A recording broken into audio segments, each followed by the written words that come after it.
Hello, this is Serene Dominic and welcome to our 16th vidcast. I'm coming to you live from the SpongeBob. Hey. I work alone here. I'm coming to you live from the SpongeBob Jumping Castle, right here in Sunny Slope, Arizona. In just a moment, we'll be visited by International Pop Overthrow founder David Bash. And then we'll break my iPod with him, and then we'll get some music videos. But first, let's get to some Barely News. It's a marathon death race 2009, so let's get right to it. Leading the pack, appropriately since we named this segment after his classic film Death Race 2000, is David Carradine of Kung Fu fame. Yes, David Carradine, whose untidy death proves that nobody has yet gotten the hang out of autoeroticism. Let all effort flow out of your body. All heat flow from your body. The weight of your body becomes less and less. See what I mean? That's from Superstition, episode 12, season 1 of Kung Fu. That's my favorite episode because Kane is imprisoned inside a hot box and he has to keep his cool. And he does that by having flashbacks with Master Po in a room full of candles. And incidentally, that's what I do every summer when it's 3-digit weather and I gotta get inside my car, which is a fucking hot box and a half. What kind of a car? Pontiac Sunfire, 1999. Thanks for asking. New on SereneDominic.com. Better than Jagger, the only Sky Saxon obit you'll ever need. Now that's right, I said it. You know, a lot of critics in their day said that Sky Saxon, the lead singer of the Seeds, was nothing but a third-rate Jagger. Well, that just proves that he had 3 times as many balls as Jagger. And to prove it, we have 2 clips. You be the judge. Who was cooler in 1967? Jagger? Oh, let's spend some time together changing the fucking words for Ed Sullivan's comfort and rolling his eyes like Betty Boop. Or Sky Saxon, who took the generation gap head on and brought it into everyone's living rooms on the fucking sitcom The Mothers-in-Law with Kay Ballard and Eve Arden. Just look at this clip.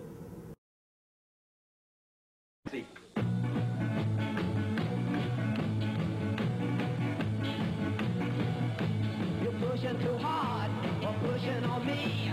You're pushing too hard, or what you want me to be. You're pushing too hard about the things you say. You're pushing too hard every night and day. You're pushing too hard on me.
And the deaths just keep on coming. Then there was Ed McMahon, who's America's greatest pitchman, until fucking, 6 days later Billy May dies, and all of a sudden he's America's best pitchman. So you, America, I want you to decide, who is the best pitchman? Is it Ed McMahon trying to unload a can of Alpo, or Billy Mays trying to unload a can of what odor?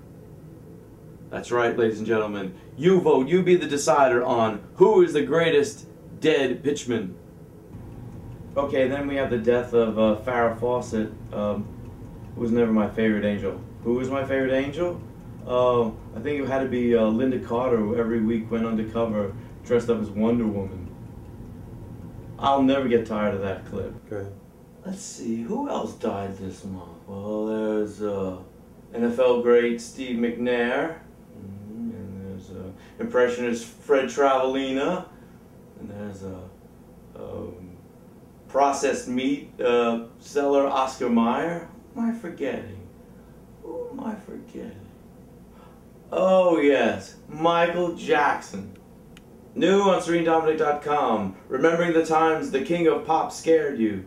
You know, there used to be a time when Michael Jackson, you'd see him and you'd go, ah, you know, and he'd delight you. And then pretty soon that, ah, kind of turned into, ooh, and then be like, ooh, and then it'd be like, ooh, and then it just got progressively worse, and his shoulders would go higher above your head each time out, every time he put out a record. So this article summarizes the 10 times that Michael Jackson personally scared me, but I figure let's just concentrate on the top 5. Number 5, The Girl Is Mine, the first instance of Michael Jackson as a wuss. No amount of crotch pulls later on could erase the horrifying memory of Michael Jackson and Paul McCartney fighting over some doggone girl with the intensity of a Lego My Ego skirmish. Number 4, The Thriller video, the first concrete example we have of Michael Jackson's innate and fervent desire to scare the living shit out of us. Now, the Thriller video is made even scarier when you consider that the nose in it has not been living tissue since 1983. Number 3, the extended black and white video. This controversial and widely misinterpreted sequence, where Michael Jackson pulls on his crotch repeatedly and smashes up a car, made it apparent that Michael, like David Carradine, didn't know the first thing about autoeroticism. Later, to quell the controversy about vandalizing car and storefront windows, racist graffiti was digitally added. Take that, you bad racist windows! Number 2, the trailer for Michael Jackson's history film looks more like a pro-Nazi rally filmed by Leni Riefenstahl. It's easy to watch this clip and think that the crowds are yelling Sieg Heil and not Michael. And he managed to piss off Steven Spielberg. How do you piss off Steven Spielberg? And of course the number 1 scariest Michael Jackson moment, dangling Blanky off a balcony. I got him right tight. I got him right tight. Press, you can press that. Alright, record. Play. Next we go to David Bash. Hey, pull those pants out. Next we go to David Bash at International Pop Overthrow. Listen here, tough guy. I'm gonna give you a knuckle sandwich. Hi, this is Serene Dominic. I'm here with David Bash, the founder or the creator of International Pop Overthrow. How you doing, Serene Dominic? How are you doing? Very well, thank you. Okay, so let's just get a back history, people. You started this in 1999. Actually, 98. 98?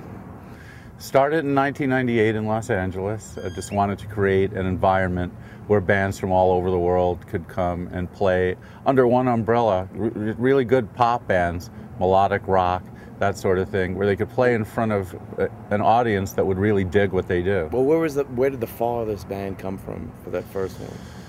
Oh man, Japan. We had one from Holland. What was the band from Japan like? Were they like Polyvinyl? No, they were like power pop. Yeah, they were like a lot of American power pop bands, but with Japanese accents. Did they sing in Japanese? No, English mostly. Oh, okay. When was the first international one you did? First international one was in Liverpool in 1903, right before, 3 years before the San Francisco earthquake. No, it was 2003 at the Cavern Club, which is where we're still doing it 6 years later. In Liverpool. Dude, were you able to get any older bands for those ones, like I don't know, Billy J. Kramer and the Dakotas or something, or? Not them, but we got a band called Harmony Grass who was around in England in the late '60s. Actually had a top 40 hit in England. Wow. They did a reunion. They hadn't played together for 30 years, and they have these really great Beach Boys harmonies. They sounded amazing. You wouldn't even know that those guys were 60 years old now. Wow. They sounded young and just full of vim and vigor. It was awesome. Have you ever reunited any American bands, or did you bring any American power pop icons to the festival? A little bit of both. We had in LA in '99, we had Shoes play. Oh yeah, they're certainly power pop icons. Where are they? Are they like retired, or do they still play? No. In fact, they're they really don't play much. But every now and then, when an opportunity presents itself, they will play. And in fact, they're headed to Japan in early April to do some shows. But we had them play. We had the Rubinoos, who are a big power pop. Hey, you wanna be my boyfriend? That's right. Wasn't there a song that sounded just like that they should have sued for? Oh yeah. Like trying to can't remember. Gee, I forgot. Yeah, one of the girl pop, recent girl pop celebrities did that. I can't remember who it was also, but yeah, there was actually some kind of potential legal action. Was it Avril Lavigne? I think. I'm pretty sure that's who it is. Avril Lavigne, skater boyfriend. Yeah. Really, yeah. Anyhow, we reunited, and I think it was the 4th IPO in 2001. The Cave Dogs, who were a big band from Boston, had a couple of major label albums in the '90s. We reunited in the first ever IPO in Chicago in 2002. We reunited the Elvis Brothers. You may not have heard of them. They had a couple of albums. They had a couple of albums on Portrait Records in the '80s, an Epic subsidiary. But in Chicago, they're like gods. I mean, you know. Are they really brothers? No, and they're not. Nobody's named Elvis either. Those brothers are harder to reunite because they don't spend the holidays together. Tell me about the thing with Emmett Rhodes. You got him to come up? Because he doesn't play out at all. Right? No, Emmett doesn't really play. A gentleman named Ray Paul, who had a label called Permanent Press Records, who was also a recording artist, he had been working closely with Emmett in the late '90s. So when Ray did his IPO LA set, Emmett came up and sang a couple of songs with him. How many bands are playing in Phoenix for this one? We had 22. 22? Yeah, so this is a relatively short IPO, only 3 days. I figure, you know, how long does it usually go on? Well, it depends on the city, but in LA, for example, it goes 16 days. Holy shit! Well, that's where I'm from. How many bands per night? I mean, like same as here, 7 or 8. So I thought, you know, being the first year in Phoenix, we'd start a little bit slow. Yeah, first one here. Thought we'd get our feet wet with 3 nights, see how it goes, and it's looking like it's going great. So next year, maybe we'll do some more. Oh, cool. Well, how's the recession affecting the festival? Did you notice any difference? I have not less seen power pop bands because they're like, I don't know, more disgruntled and they're doing other kinds of music. Honestly, and thankfully, I haven't seen any impact at all. I mean, the way I look at it, our shows are relatively inexpensive, $8 or $10. Mm-hmm. People always need entertainment, and especially during these times, given the amount of stress people are under, they need something to relieve that stress. This is a very inexpensive way to do it. Right. Great entertainment, lots of awesome bands for $8 or $10. I don't think that, and I'm hoping certainly throughout the year that the economy doesn't have any kind of negative effect on us. Right. I was just wondering if when you go to the Cavern, if they, you know, because our economy is basically dragging everybody else's down with it. I know. They would be like, fucking Yanks. Yeah. No, I don't think so. Be outside waiting, you know, letting the air out of your tires or something.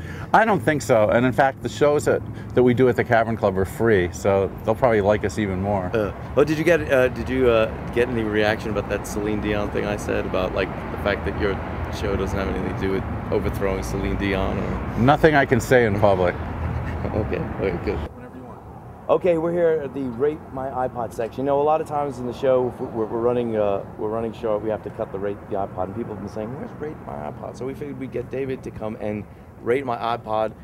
Usually, what we do is have somebody vote songs off my iPod. But I figured since you're a impresario, as it were, you know, an organizer, I'll play you a bunch of songs on this special playlist, and you would tell me if you would book this particular group to be on an International Pop Overthrow. Fair enough. And you could vote it off, you know, if you really have a I don't know, I may be voting everything off, so. Okay, here we go. It's song number 1. With Allegro.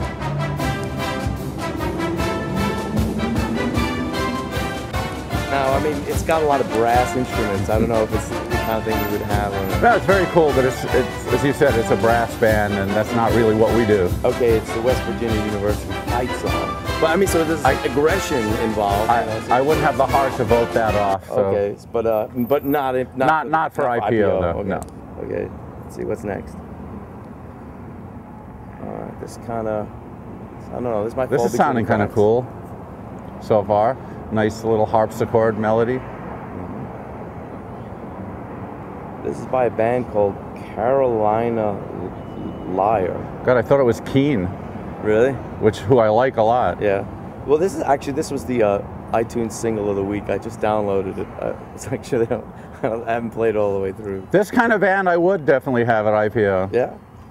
They're cool. Their music's very melodic. I like the vocals. Harmonies coming in. Yeah, this is perfect. Okay, it's okay. Well, it sounds like Gene Pitney-esque until I hear the vocals. I don't know. No. Ooh. This is cool late 60s sunshine pop sounding. Yeah, sunshine pop, that's good. Is that good? Oh, I love it. All right. Sunshine pop's awesome. Well, actually, these guys are still around, and they still play once. What are they called? Chad and Jeremy. Oh, I should have known this song. Oh. Chad and Jeremy. Yeah, well, yeah, I would have them at IPO in a second. And how about this?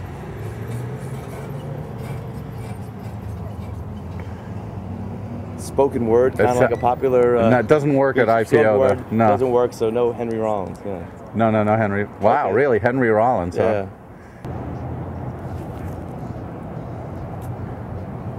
Not really melodic enough, whatever this is. It's you too. It's on the new album. It's oh, really? Yeah. Well, Get Your Boots On. I think it's the new single too. I haven't heard much U2 for years, so. Okay, so they're not poppy enough. It's poppy enough or rocky enough. This sounds pretty cool.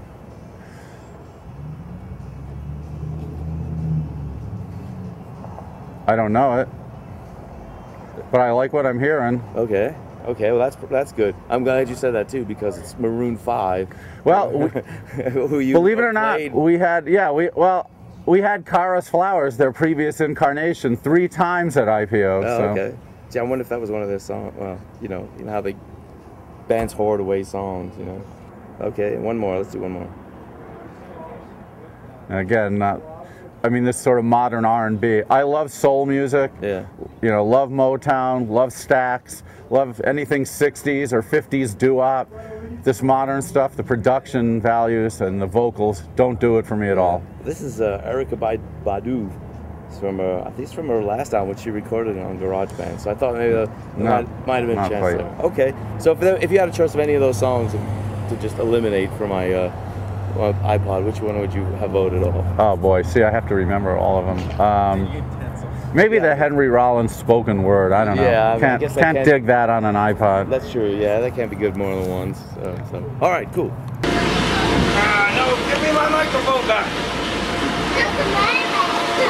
It's my microphone. All right. And now this week's music video. The following is a paid advertisement. The views expressed are not that of this station, Serene Dominic Industries, Brian the Bartender, or the Up With People Foundation. You've heard about his time-proven methods of wealth generation and excessive grinning. You've wondered how long you could keep your face in this position without it chipping, cracking, or burning away. You've wondered how his method works, but your friends can't seem to explain it to you without securing a commitment for buying wellness products. But now, in this special 30-minute seminar, Vic Masters will teach you the secret to financial freedom and smiling outside of the box. Ladies and gentlemen, the author of Everything's Fine or Your Money Back, Vic Masters!